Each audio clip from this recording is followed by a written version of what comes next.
Howdy. Okay, so I might, excuse me, I might be sick. I might have allergies. I don't know. I don't know. I'm tired. But the cold does not do well for me. Anyway, let's see. Where are we? I think we're in chapter 13. Okay. So, chapter 13, Space Force. Haley. You ever wish you could 80s montage your way through a problem? Quaid asks. He's on a knee, attempting to pick the door's lock. Once the door's open, we'll have a short amount of time to disable the alarm system, but our key cards should still be active and should do the job. I'm not a fan of double shooting something, but there aren't many other options. That doesn't even make sense, Ching complains, nervously bouncing from one foot to the other. She's afraid we'll get caught, despite my assurances that we are the last thing on anyone's mind at the moment. Like, if you could mentally leap forward in time, your body would be business as usual, but your consciousness, your inner narrator, would be immune to time moving forward. When Ching just looks baffled by the assertion, he adds, Come on, Ching, don't be a dotard. Challenging Ching's intellect is never a good idea. Despite appearances, Quaid can hold his own, but Ching operates at a higher level. Not quite a Billy level of superhuman intellect, but she's about as smart as you can get without being too socially awkward. She must really be shaken because she doesn't rise to the challenge with a quip or a mental wrestling reversal. Y'all gonna save the world? Sorry, this is Loretta. Y'all gonna save the world? Loretta says, leaning against the building's walls, arms crossed, looking on while projecting disapproval and doubt. Feel free to vacate the premises, City, Quaid says. I'm montaging. He starts humming Maniac from Flashdance and can't help but mentally join in. Or say, I can't help but mentally join in. Quaid focuses on the lock, biting his lower lip as he works paper clips into the deadbolt. And yes, by the way, if you don't know, paper clips do work. Um, Paper clips are more common than hairpins, and they're so much more easy to manipulate. For one, with a paper clip, you don't have to break off that plastic round bit at the end, which would clog up a uh, a, a lock. Otherwise, you'd have to bite it with your teeth, which I don't recommend, or break it with a pair of pliers, which if you carry like a multi tool, you're likely to have, but not everyone does. So a paper clip really does work in a pinch. Anyway, excuse me. So I crouch down to help, but my hair hangs in the way. I tie it back with a bandana from my pocket. Ching's nervous bob becomes a quick step run to to sorry quick step run in place to the maniac beat. The lock begins to turn. I tense up, looking closer. All right, that's enough of this shit. Sorry, this is Loretta. All right, that's enough of this shit. Loretta blurts out. The music in my head stops. I snap out of my laser-like concentration.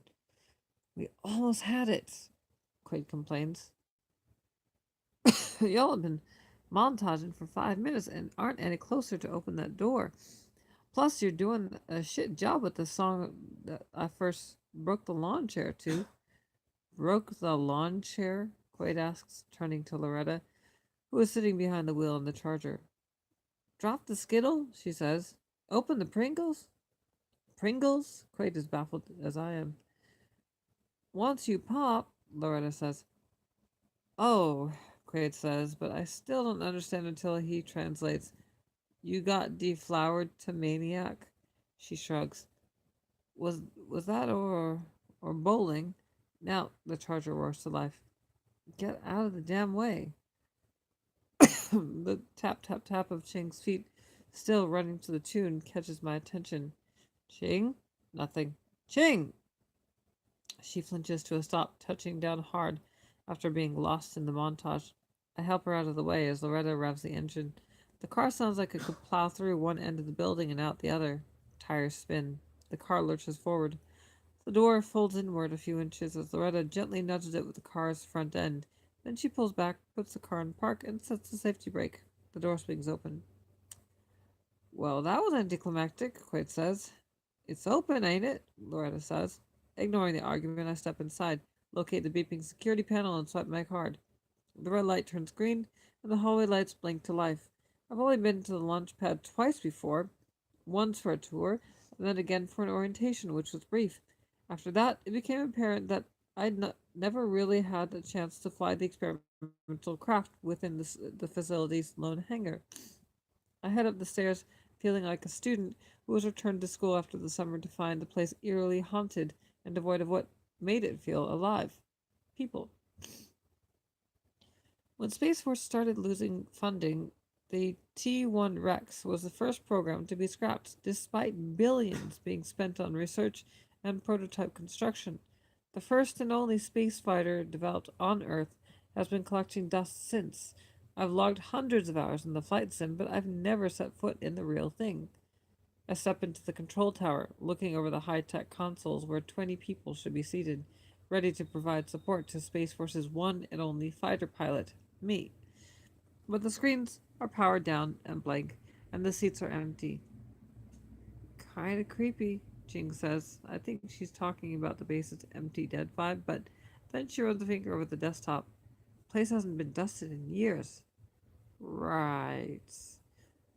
You all think this works? Jing asks. And the computer snapped onto a Space Force boot screen. I'm not sure how much money was put into the little rocket ship shaped A in Space Force, but I have to admit, I like the way it slowly spins around, especially on my dick. The systems here should be identical to those uh, on our defensive initiative computers in the simulator, so we should be able to get up and running by the time the timer runs out. Speaking of, so the thing about dick is the acronym, just FYI, in case you didn't catch the first chapter. Excuse me. Yeah, I'm pretty sure I'm sick. That sucks. I need to make whoever got me sick suffer. Anyway, I look at my phone. 3 minutes. The writer was right. We did spend too much time montaging.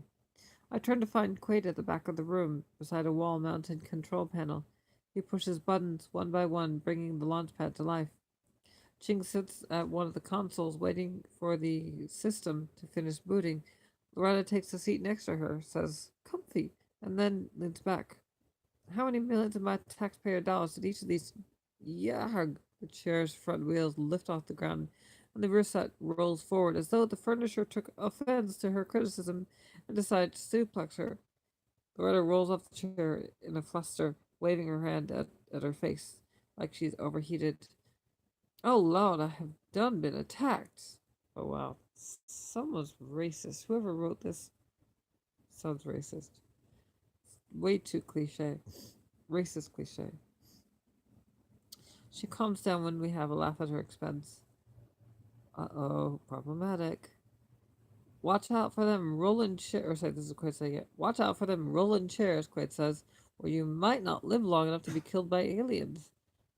I have mercy on Loretta as she rolls over onto her belly like a cooked sausage and struggles to push herself up. I reach down ahead and have no trouble pulling her up, despite her plump rolls. She eyes me suspiciously and punches my biceps. You a man? I nearly drop her back on the floor. I look like a man to you? To be fair, Quaid says, ain't the first time you've been asked. If I had a projectile to throw, I would have aimed low and center mass, short of tossing Loretta, which is tempting. I'm unarmed. Coming up on the 1 minute mark, Ching says, figures working at the keyboard. Hangar is still powered down. I'm on it, Quaid says, pushing a button on the control panel. Outside the large windows overlooking the concrete launch pad, the hangar's external lights blaze to life. I step toward the glass tube. Once the hangar doors open, guys, just so you know, that I'm just going to finish this chapter and then I'm going to go to bed because I need to rest. Alright, once the hangar doors open, revealing the T-1X, the world's most technologically advanced. What the fuck? 12 men locked in oh shit stillness and dressed in scary as hell Black Ops uniforms stand in the front of the hangar in two lines. Holy shit, Quaid says, sliding to a stop beside me. Those are our guys. On the ground, the men clump into tight clusters, weapons raised, ready for action.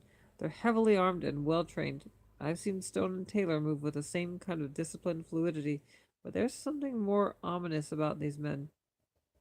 And then Ching reveals why.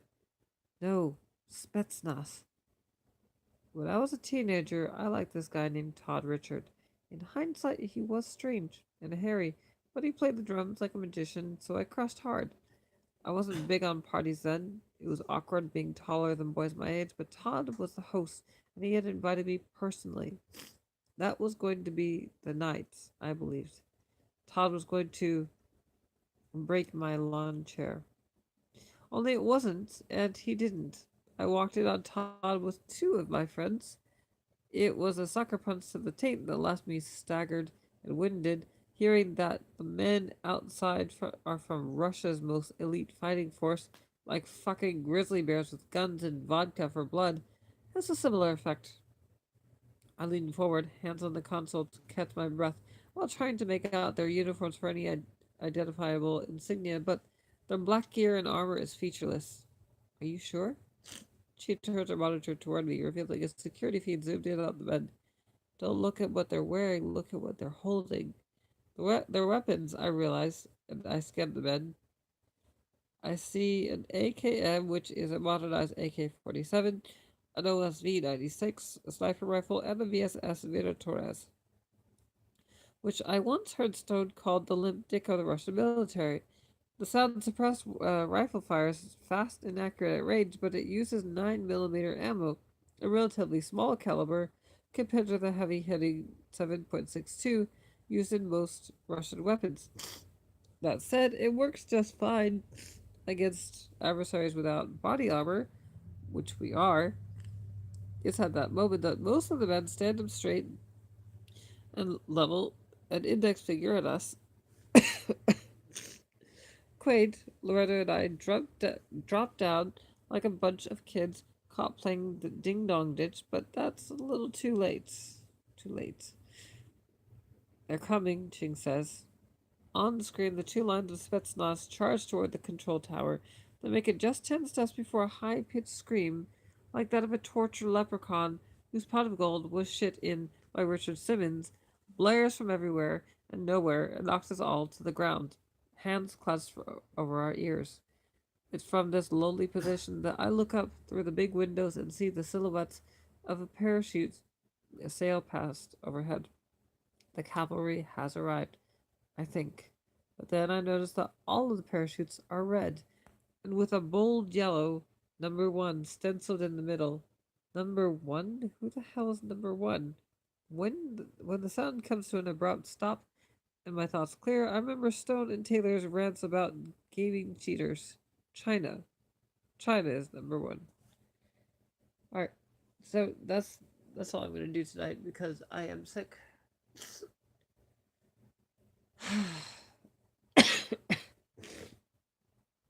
I'm not liking this one bit.